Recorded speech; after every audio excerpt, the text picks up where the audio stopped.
Olá, bem-vindo ao Fixamos, eu sou a Vlange e esse vídeo é para você, aspirante a escritor, que tem uma ideia ótima para um livro, mas não consegue passar isso para o papel. Hoje eu vou dar 4 passos práticos para você começar a escrever o seu livro. Antes de tudo, eu te convido a conhecer os meus livros, A Criação do Escritor e Elas na Outra Face da Fantasia. Os links estão aqui embaixo na descrição. E se você está chegando agora, já se inscreve aqui, porque esse é o maior canal de escrita criativa do Brasil, então você vai encontrar bastante conteúdo sobre isso. E qual é então a primeira dica para passar a sua ideia para o papel? É você entender a sua ideia. É uma ideia de quê exatamente? É uma ideia de um personagem? É uma ideia de uma cena que você gostaria muito de ver em um livro? Ou de um universo que você já imaginou todo? Ou de um tema que você queira abordar? Ou de alguma mensagem que você queira passar? Esse processo de ter a ideia inicial é diferente para cada escritor. Pode ser que para algum ele pense, nossa, eu queria muito escrever um livro com um personagem vegano, sei lá, para mostrar para as pessoas como é o veganismo de verdade, sem esses estereótipos. Então você, ao mesmo tempo, você tem uma ideia de um personagem, mas você tem uma mensagem que você quer passar para o público leitor. Então, parar para pensar sobre isso, para pensar o que você quer escrever, qual é essa ideia, é um primeiro passo para você tornar isso mais concreto para você mesmo. Às vezes, por exemplo, você assistiu um filme, você viu uma cena legal, mas você pensa, mas essa cena ficaria muito mais legal se fosse de tal e tal jeito. Mas, nossa, eu posso escrever um livro com uma cena de tal e tal jeito. Então, é a partir dessa cena que você vai iniciar o seu processo criativo, né?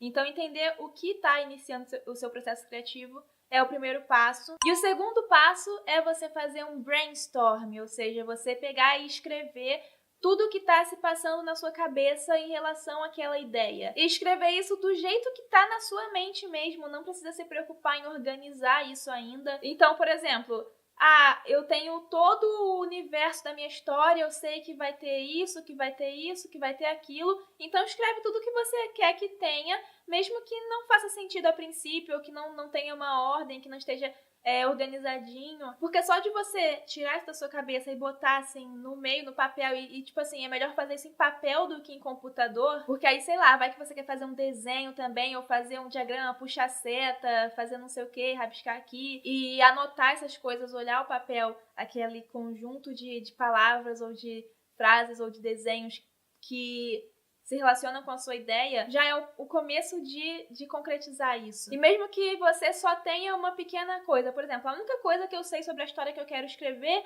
é que eu quero que seja uma história de amor entre alienígena e humano. Então escreve exatamente isso, história de amor entre alienígena e humano. Se você já sabe, por exemplo, qual vai ser a idade deles, qual vai ser a profissão desse ser humano, qual vai ser o planeta desse ET? Escreve isso também. E se você já tem uma ideia assim de mais de um evento ou mais de uma cena que você quer que tenha, faz uma lista então com esses eventos, mesmo que eles ainda estejam desconectados um do outro, que você não saiba exatamente qual vai vir primeiro ou o que vai acontecer entre um e outro, você não precisa saber disso agora. Esse é o momento só de você liberar aquilo que está na sua cabeça sobre essa ideia. Então você ainda não precisa se preocupar que isso seja uma história. Isso daí, por enquanto, vai ser um amontoado de coisas, um amontoado de anotações, mas é a partir disso, desse amontoado de coisas, que você mais adiante vai criar a sua história. Isso leva a gente para o terceiro passo. No terceiro passo é que você vai começar a transformar essas anotações em uma história, em uma narrativa, né? E como você vai fazer isso?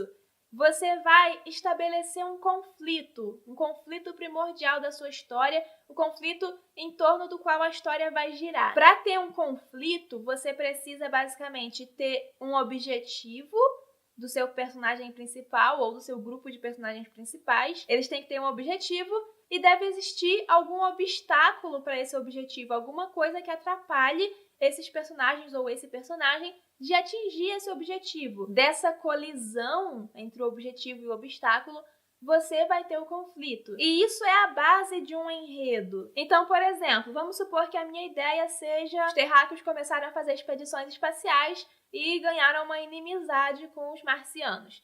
Então, essa é a minha ideia. Como é que eu vou pensar em um conflito a partir disso? Eu preciso ter o personagem que vai guiar essa história, o meu protagonista, o que pode ser um personagem só ou um grupo de personagens. Vamos supor que eu quero fazer a história de uma humana, vai ser minha protagonista, que se apaixona por um marciano. Esse marciano vai ser um general das tropas marcianas, então essa terráquea vai se apaixonar por esse cara, mas eles estão em guerra. O grupo dela, a raça dela humana, tá em guerra contra a raça marciana, mas no meio da guerra eles se apaixonam e o objetivo dela é fugir com ele, com seu amado, para poder eles viverem esse amor num lugar onde eles não precisem estar mais nessa guerra, né? Onde eles possam viver em paz. Você já vê aí um conflito surgindo, né? Essa história de amor e guerra. Os apaixonados estão em lados opostos da guerra. Cada um está comprometido com o seu lado da guerra. Então você vê aí objetivo, obstáculo, logo conflito. Outro exemplo eu vou dar com uma história que já existe, que é a série Breaking Bad. A gente pode resumir o enredo dessa série como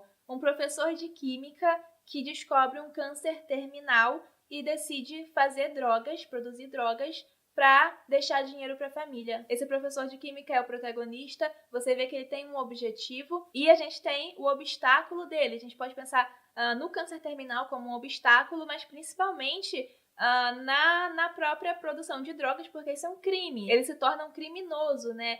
Então você vê que esse conflito principal é o que vai guiar toda a série. E agora a gente chega no nosso quarto passo. A partir do conflito, você vai ver que já vai conseguir desenvolver mais alguns detalhes da história. Por exemplo, você já vai conseguir pensar em como que a história vai chegar a esse conflito, em como vai ser o desfecho, talvez, no que o personagem tem a perder caso ele não alcance aquele objetivo. Então, o quarto passo para você tornar essa história mais concreta é você escrevê-la toda do início ao fim em algumas linhas. Então, esquece detalhes minuciosos, esquece tramas secundárias, esquece até personagens muito secundários. Escreve o início, o meio e o fim de uma forma resumida, porque você assim vai conseguir ter uma unidade. E tendo essa unidade logo de cara, você vai conseguir escrever o livro de um jeito muito mais fácil do que se, por exemplo, você começasse a escrever sem saber o final. Lembra da etapa 2 do brainstorm, que você já foi listando alguns eventos que você queria que acontecesse? Nessa etapa 4, você vai acabar selecionando quais dos eventos que você listou que realmente são importantes, são necessários para a história. Você vai criar mais eventos. Essa é a fase em que você vai entender e decidir quais eventos são necessários para você ter essa unidade, esse início, meio e fim, que é o seu enredo. Então, com esses 4 passos, a sua ideia já saiu da sua cabeça e já está no papel. Você já tem um resumo da sua história. O que falta agora é você desenvolver isso cada vez mais para ter um resumo cada vez maior, até que você vai poder tá preparado, tá já pronto para escrever o livro em si, cada capítulo, cada frase, cada palavra. E para te ajudar a desenvolver o seu livro depois desses 4 passos iniciais que botaram a sua ideia no papel, eu tenho uma playlist aqui no canal que se chama Escritor Iniciante Comece Aqui. Esse vídeo, inclusive, vai entrar nessa playlist, então pode ser que você já esteja vendo ele por causa da playlist, mas se não, eu vou deixar o link da playlist aqui. Bem aqui do lado, tem vários vídeos em ordem para você assistir e desenvolver melhor a sua ideia para o seu livro. Se você gostou desse vídeo, dá um like, se inscreve no canal e dá uma olhada aqui na descrição para você ver os links para os meus livros e para as minhas redes sociais. E até a próxima!